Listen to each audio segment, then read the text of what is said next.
টিঙ্কুপুর গ্রামে চিকু তার পরিবার নিয়ে বাস করত। চিকু ও তার ছেলে শিবু দুজনে জমিদারের সমস্ত জমি দেখাশোনা করত। বাবা, এভাবে আর কতদিন?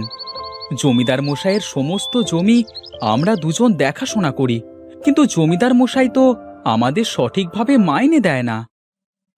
বাবা, আমাদের ভাগ্যে এটাই আছে, জমিদারের জমি দেখাশোনা করে ভালোভাবে দুবেলা দুমুঠো ভাত তো খেতে পারছি। এইসব ভাগ্য-টাগ্য কিছু না বাবা, আমাদের নিজেদের কিছু করা উচিত। আমরা যদি এতদিন নিজেদের জমি চাষাবাদ করতাম তবে এতদিনে ধনী হয়ে যেতাম। পাগল ছেলের কথা শোনো, অনেক কাজ হয়েছে, চল এবার বাড়ি ফেরা যাক।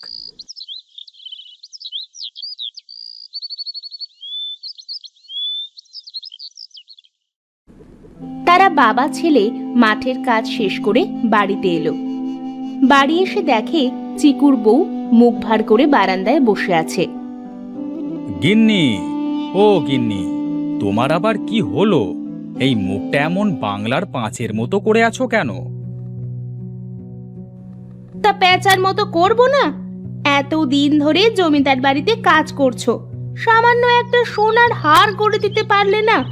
পাশের বাড়ি গিয়ে দেখো, ঝুমা দিদির বর মাঠে কাজ করে তাকে সোনার হার গড়ে দিয়েছে। ও, এই কথা।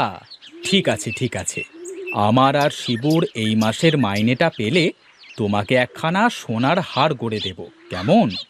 সত্যি বলছো?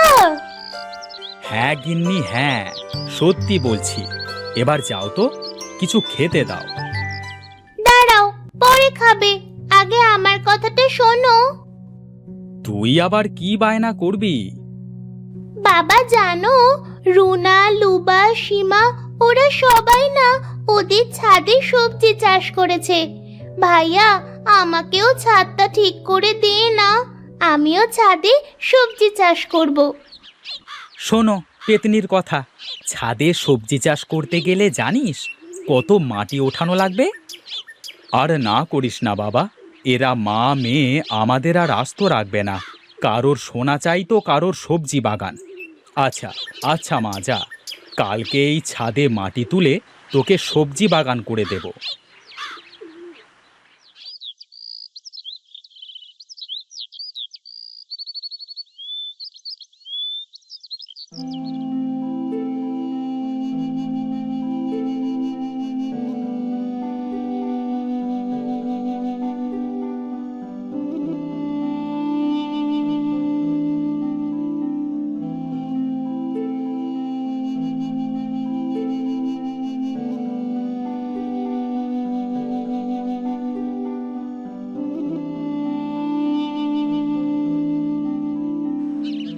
পরের দিন চিকু ও শিবু জমিদারের একটা ফেলে রাখা ক্ষেত থেকে মাটি এনে ছাদের সব জায়গায় পুরো করে বিছিয়ে দিল।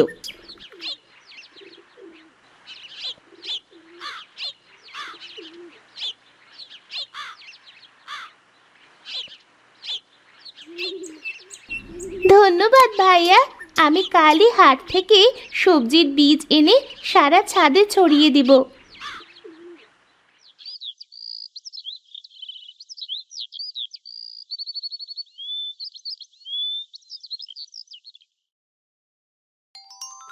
পরের দিন সারা ও তার ভাই যখন ছাদে এলো, তখন দেখলো পুরো ছাদ জুড়ে সবজির ছোট ছোট চারা ফুটেছে। ভাইয়া, আমি তো ছাদে কোনো সবজির চারা ছিটাইনি, তুই কি ছিটিয়েছিস নাকি রে? না তো বোন, যাই হোক, হয়তো বা ক্ষেতের মাটিতে ছিল। আজ থেকে আমরা দুই ভাই বোন গাছগুলোকে ভালোভাবে দেখাশোনা করব। চল ভাইয়া, পানি এনে আমরা গাছগুলোকে পানি দিই।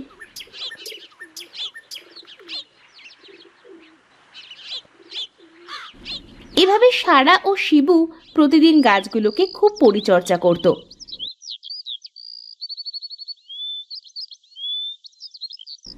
বেশ কিছুদিন হয়ে গেল, গাছগুলোও বেশ বড় হয়ে গেল। আচ্ছা ভাইয়া, এই চারাগুলোকে আমরা এত পরিচর্যা করি, কিন্তু এখনো তো জানলাম না এগুলো কিসের চারা। বড় হলেই তো জানতে পারবো বোন। তবে চারাগুলো দেখ, দেখতে যেমন সুন্দর তেমন মায়াবী।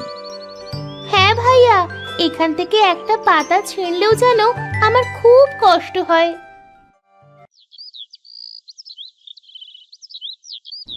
এভাবে আরো কিছুদিন হয়ে গেল। চারাগুলো বেশ বড় হয়ে গেল, প্রতিটা গাছ ফুলে ভরে গেল। কিন্তু শিবু ও সারা বুঝতে পারছিল না যে গাছগুলো আসলে কি গাছ ছিল। তাই তারা দু ভাই বোন সিদ্ধান্ত নিল, বোন, গাছগুলো যতই মায়াবী হোক না কেন, এটা কোনো কাজেরই না। এই গাছে তো কোনো সবজি হয় না। হ্যাঁ ভাইয়া, এমন গাছ আগে কখনো দেখিনি। তাহলে এখন কি করবি? বোন, আমি ভেবেছি গাছগুলো উঠিয়ে এখানে এবার সবুজ শাক লাগিয়ে দেব।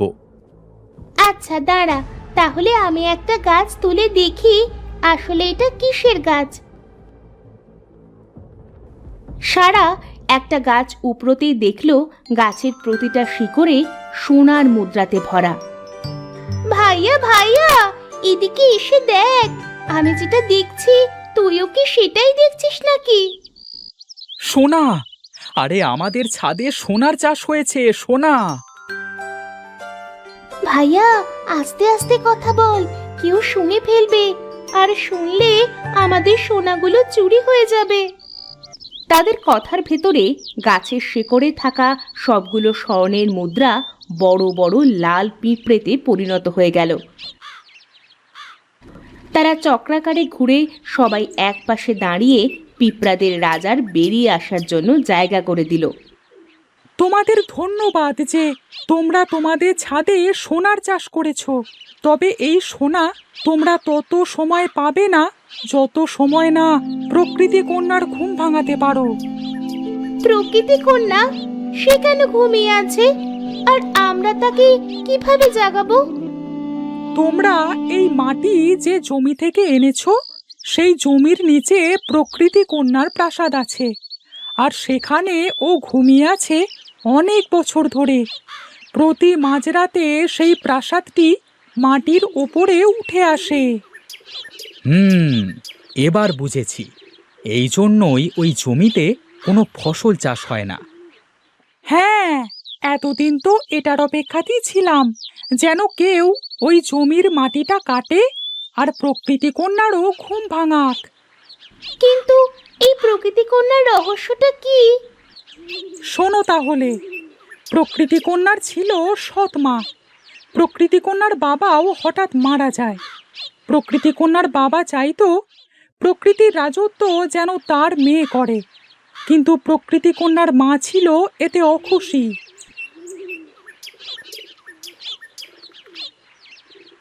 প্রকৃতি কন্যা, মন দিয়ে শোনো, আজ থেকে এই প্রকৃতির রাজত্ব আমি করব। কিন্তু বাবা মরার আগে তো আমাকে এর দায়ভার দিয়ে গিয়েছিল। অনেক সহ্য করেছি তোমাকে, আর না, চিরতরে তোমাকে এবার আমাকে ঘুম পাড়াতে হবে।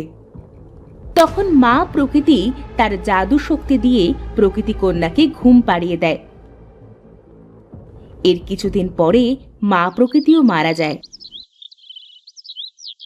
মা প্রকৃতি মরবার আগে বলেছিল, যদি কেউ এই জমির মাটি চাষের জন্য তাদের বাড়িতে নিয়ে যায়, সেই জমিতে সোনার চাষ হবে। আর সেই সোনা 101টা যদি প্রকৃতি কন্যার শরীরে ছোঁয়ানো হয়, তবেই সে আবার জেগে যাবে। কিন্তু আমরা তাকে কোথায় খুঁজে পাবো? প্রতিদিন মাঝরাতে প্রাসাদটি জমির উপরে উঠে আসে। তোমরা চাইলে সেই প্রাসাদে আজ রাতে যেতে পারো। হ্যাঁ, আমরা যাব আর প্রকৃতি কন্যাকে তার ঘুম থেকে আবার জাগিয়ে তুলব।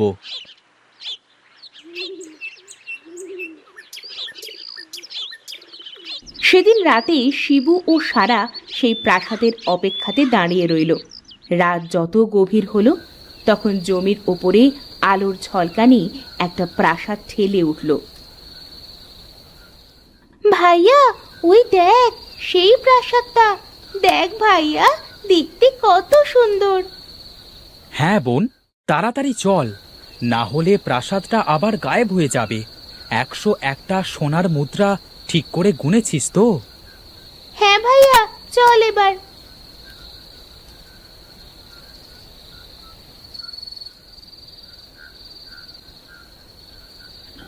তারা দু ভাই বোন প্রাসাদের ভেতরে গিয়ে দেখলো একটা সুন্দর মেয়ে গভীর নিদ্রায় শুয়ে আছে। প্রকৃতি কন্যা, কত সুন্দর দেখতে! ভাইয়া, ওর শরীরে মুদ্রাগুলো ছুঁয়ে দি। এরপর সারা এক এক করে 101টা স্বর্ণের মুদ্রা প্রকৃতি কন্যার শরীরে ছুঁয়ে দিল, আর সাথে সাথে প্রকৃতি কন্যা জেগে গেল। ধন্যবাদ তোমাদের আমাকে এই গভীর লম্বা ঘুম থেকে জাগানোর জন্য।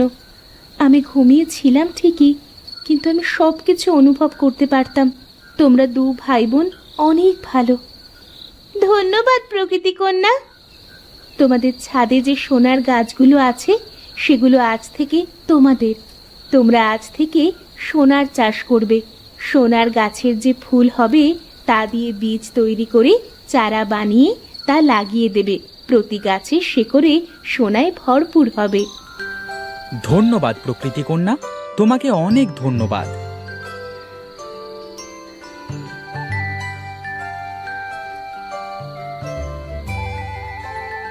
এরপর তারা সবাই বাইরে বেরিয়ে এলো। প্রাসাদটা হাওয়ায় মিলিয়ে গেল। প্রকৃতি কন্যাও প্রকৃতির সাথে মিশে গেল।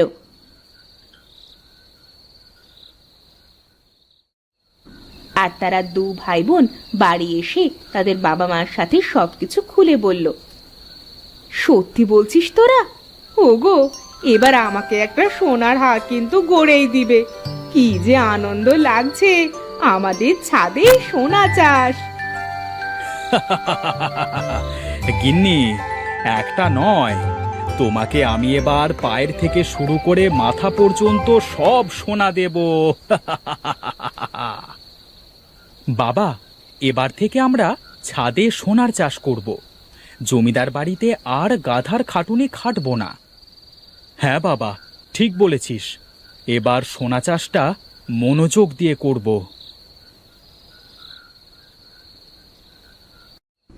এরপর তারা সকলে মিলে ছাদে গিয়ে সব গাছ থেকে ফুল সংগ্রহ করে তা থেকে বীজ ছাড়িয়ে আবার চারা বানিয়ে লাগিয়ে দিল। এভাবে তারা ছাদে সোনার চাষ করে অনেক ধনী হয়ে গেল।